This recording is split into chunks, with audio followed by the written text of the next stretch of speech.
Bueno, nos encontramos nuevamente en otra de nuestras clases de insuficiencia cardíaca. La que les habla es Melissa Antonioli. Yo soy presidente de CONAREC del presente año de 2022 y staff del Sanatorio Finoquieto. Como objetivos para nuestra clase nos planteamos conocer las etiologías de la insuficiencia cardíaca, conocer los diferentes tipos de insuficiencia cardíaca clasificados según su función sistólica, reconocer la evolución natural del paciente con insuficiencia cardíaca y mencionar los factores descompensantes que serán desarrollados más profundamente en otra clase.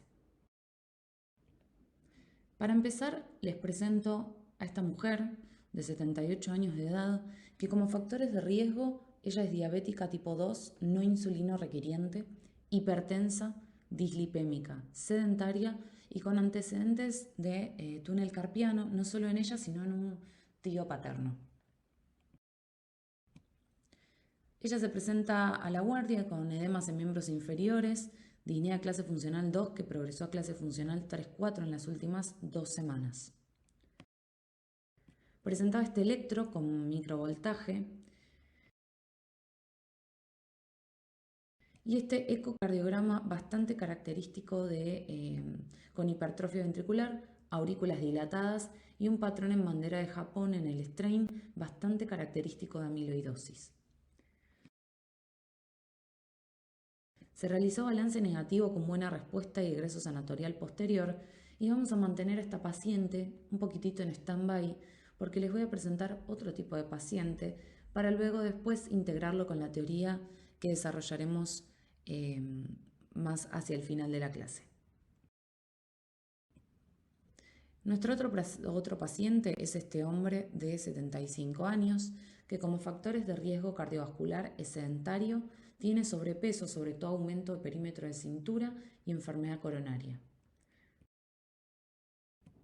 Se presenta la guardia con disnea progresiva de clase funcional 2 a clase funcional 3, algo somnoliento, con mala perfusión periférica e inapetencia de aproximadamente un mes de evolución. La placa de ingreso bastante característica, con derrame pleural bilateral, una silueta cardíaca aumentada, hilios congestivos y redistribución de flujo. También se le realizó un ecocardiograma en la guardia en el que se podía evidenciar deterioro severo de la función ventricular con asinergias en el territorio de la coronaria derecha, compatible con probable necrosis, tal vez una secuela de su evento coronario previo, y una hipoquinesia de segmentos anteriores de base a punta. Este paciente se lo interpretó como un paciente que ingresa con un síndrome de bajo volumen minuto, por lo tanto, en este paciente se iniciaron inotrópicos y vasodilatadores según su tolerancia, diuréticos endovenosos con buena respuesta y posterior egreso sanatorial. ¿Por qué les presento estos dos pacientes? Y a continuación vamos a hablar un poquitito de teoría y finalmente integrar los casos clínicos con la teoría, porque son dos escenarios muy diferentes, ambos dos con insuficiencia cardíaca. La AJA-ICC en 2022 presentó las guías para el manejo de la insuficiencia cardíaca. En esta guía se observa que la población con insuficiencia cardíaca ha crecido, pero debido a que la población de adultos más mayores también lo ha hecho. En esta guía también nos refieren que la raza negra no hispánica tiene una mayor tasa de mortalidad per cápita en comparación con el resto de las razas. Lo que nosotros deberíamos suponer es que la insuficiencia cardíaca con función sistólica reducida debería tener mayor prevalencia, y ahora vamos a ver por qué, pero esto no es así. La prevalencia de la insuficiencia cardíaca con función sistólica reducida y función sistólica preservada es exactamente la misma. Con una tasa de supervivencia de 50% 5 años, sin embargo, esta ha sido mayor en el grupo de insuficiencia cardíaca con función sistólica reducida debido a la disminución en la incidencia de la enfermedad coronaria y por la mejoría en sus tratamientos. Entonces, esta guía lo que hace es nos clasifica, porque a los médicos nos encanta clasificar cosas, y nos clasifica la insuficiencia cardíaca según la función sistólica que podemos encontrar en el ecocardiograma. La clasifica en insuficiencia cardíaca con función sistólica reducida, es decir, menor al 40%, moderadamente reducida entre el 41 y 49% y conservada mayor al 50%. Algo importante que quiero recalcar como concepto es que un paciente con insuficiencia cardíaca y función sistólica reducida no evoluciona a un paciente con función sistólica conservada y viceversa. Eso es algo súper importante porque son entidades diferentes y pacientes diferentes como los que presentamos al principio de nuestra clase. La AJA y ICC en este último consenso en 2022 agregan el concepto de insuficiencia cardíaca con función sistólica LVI mejorada. Es decir, aquella que inicialmente era reducida y luego en el seguimiento tiene controles con función sistólica LVI mayor al 40%. ¿Esto significa que de reducida este paciente pasó a ser preservada? No. Recordemos que son entidades diferentes y pacientes diferentes. Y llegan a estas patologías de insuficiencia cardíaca con función sistólica reducida o mejorada a través de distintos mecanismos. Lo que por ahí se nos plantea como una duda en este caso de pacientes que tienen función sistólica mejorada es el tratamiento. Si yo previamente tenía un tratamiento completo y dirigido, como ya verán en otra clase, para un paciente con insuficiencia cardíaca con función sistólica reducida y de repente en los controles siguientes, ya sea por el tratamiento, ya sea porque se resolvió su cardiopatía isquémica o su valvulopatía y tiene una mejoría en su función, la verdad que la duda que se plantea es qué hacer con la medicación, ¿sí? Tenemos que seguir con todos los medicamentos que están claramente indicados y que tienen evidencia en el tratamiento de la insuficiencia cardíaca con función sistólica reducida. La verdad es que no está del todo claro, pero lo que sí podemos decir es que lo que habría que hacer es conservar esa medicación por un tiempo para que esa función sistólica mejorada nos demuestre una cierta estabilidad. Entonces lo que uno debería hacer es seguir con los medicamentos que originalmente indicó este paciente y tal vez retirar los que le puedan llegar a generar algún daño. Por ejemplo, la espironolactona, en el caso de un paciente con insuficiencia cardíaca y función sistólica reducida, está indicada y tiene mucha evidencia para su indicación. Ahora, si este paciente recupera la función sistólica, la indicación de la espironolactona pierde evidencia. Y no solo eso, sino que tal vez pueda generar daño, como por ejemplo hipercalemia. Entonces tal vez en ese grupo de pacientes con función sistólica LVI mejorada nos convenga retirar, por ejemplo, la espironolactona y mantener el resto de la medicación para ver la evolución del paciente. Ahora sí, para hablar un poquito de las causas que generan la insuficiencia cardíaca, en este caso son causas que generan la insuficiencia cardíaca en general, hipertensión, cardiopatía isquémica, ¿sí? Enfermedades valvulares, miocardiopatías, ya sea miocardiopatías por estrés, miocardiopatías por cardiotoxicidad, como se ve en el ítem que sigue, marcapaseo del ventrículo derecho, taquicardiomiopatía o miocarditis.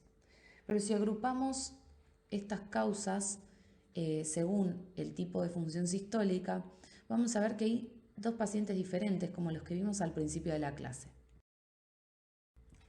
En el caso de la función sistólica reducida, los pacientes suelen ser más jóvenes, hombres con enfermedad coronaria. Nuestro paciente era algo mayor, pero debido a que era un paciente que había tenido enfermedad coronaria en su momento y ya estaba llegando a la consulta con síndrome de bajo volumen minuto. La evolución de estos pacientes suele ser un evento coronario o múltiples eventos coronarios con deterioro de la función, porque tienen una escara necrótica, y múltiples internaciones por insuficiencia cardíaca con deterioro de la función. Esas internaciones en las cuales va a recibir inotrópicos tal vez, en la cual tenga que recibir diuréticos endovenosos en bomba, a veces incluso hasta recibir levosimendan.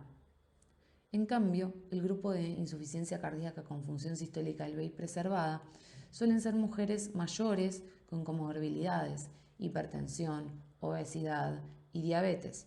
Y de hecho, vamos a ver en las clases de tratamiento que justamente En el caso del paciente con insuficiencia cardíaca y función sistólica reducida, lo que uno trata es esta entidad en sí, y en la preservada lo que uno trata son todas las comorbilidades. Trato la hipertensión, trato la diabetes, trato la obesidad, pero no hay evidencia de un fármaco, aunque van a ver que recientemente se descubrió un grupo de fármacos que sí funcionan dentro de lo que es el grupo de insuficiencia cardíaca con función sistólica preservada, que pueden llegar a generar una mejoría no solo en la mortalidad, sino en la calidad de vida de nuestros pacientes. Ahora, ¿cuál es la evolución natural de nuestros pacientes en estos diferentes grupos? Como observamos acá en este gráfico, la evolución de nuestros pacientes es claramente como si estuvieran bajando escalones de una escalera. La insuficiencia cardíaca no se cura y va a tener una cierta evolución en donde los pacientes se van a ir reinternando por los diferentes factores descompensantes, como vamos a ver a continuación. Por eso, la evolución de la natural de la insuficiencia cardíaca es como podemos observar en esta diapositiva que ya observaron en otra clase.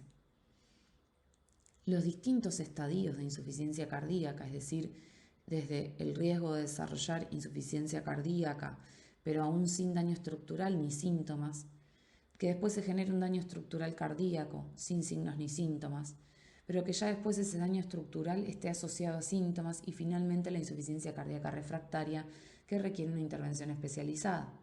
Toda esta evolución natural de la insuficiencia cardíaca se va dando, como vemos en el gráfico de abajo, con múltiples descompensaciones de nuestro paciente, estos escalones que vamos bajando, evolucionando en el tiempo hacia la muerte del mismo. A pesar de todo el esfuerzo que el organismo genera para tratar de resolver el daño miocárdico que se genera, ya sea por cardiopatía isquémica, por hipertensión, ¿sí? Por alguna valvulopatía, se genera este círculo vicioso en donde hay un aumento del sistema renina-angiotensina-aldosterona, con un aumento de la tensión parietal, y es un círculo vicioso que genera disfunción tanto sistólica como diastólica.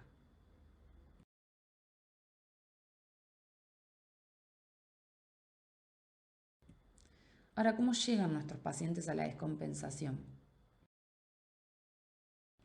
Llegan a través de infecciones, ¿sí? Muchas veces el motivo de consulta de los pacientes es que nos llaman de la guardia y nos dicen que hay un paciente con insuficiencia cardíaca y deterioro del sensorio. Bueno, hagámosle cultivos a ese paciente, porque busquemos que no sea la causa de su sobrecarga hídrica o de su insuficiencia cardíaca una infección. Transgresiones alimentarias, pacientes con poca adherencia al tratamiento y poca adherencia a cambios en el estilo de vida, que yo creo que es una de las cosas más difíciles que nos cuesta lograr en la práctica diaria. Estos pacientes con transgresión alimentaria que de repente se comieron un asado el fin de semana con muchísima sal y vienen el lunes con insuficiencia cardíaca. Modificación o suspensión de la medicación. Estos mismos pacientes que se comieron el asado el fin de semana no toman la medicación regularmente. Vienen a la consulta y dicen o me quedé sin receta o me olvidé de tomarlo o me dijo mi vecino que esa medicación hace mal y por eso la dejé de tomar. Esto es algo muy frecuente y lo digo así tan coloquialmente porque es algo que de la práctica diaria y creo que es algo que nos está costando mucho manejar. Poco seguimiento clínico. Y esto es junto con el ítem que sigue a continuación, es súper importante con nuestros pacientes. El seguimiento clínico de un paciente con insuficiencia cardíaca tiene que ser estrecho. Es importante que los veamos seguido porque a veces el paciente puede detectar ciertas modificaciones en su cuerpo, como el aumento de peso, por ejemplo, pero muchas veces no tienen signos de alarma y es importante que nosotros los sigamos bastante estrechamente y que podamos detectar, por ejemplo, un leve aumento en el peso o que el paciente de repente lo vemos y de la silla en el consultorio no sé, a la sala de espera tienen disnea. Entonces es importante el seguimiento clínico estrecho. Al igual que la educación, algo clave no solo para el médico, sino para el paciente. Súper importante enseñarles a pesarse luego de la primera diuresis de la mañana, en ayunas, anotarse el peso y saber cuál es su peso seco. Y que si en una semana aumentan 5 kilos, eso no va a ser por una cuestión de comida, sino que probablemente sea líquido. Y que tal vez, sumado a eso, no se hayan dado cuenta, pero yendo de la cocina al living, el paciente en una semana evoluciona con mayor disnea.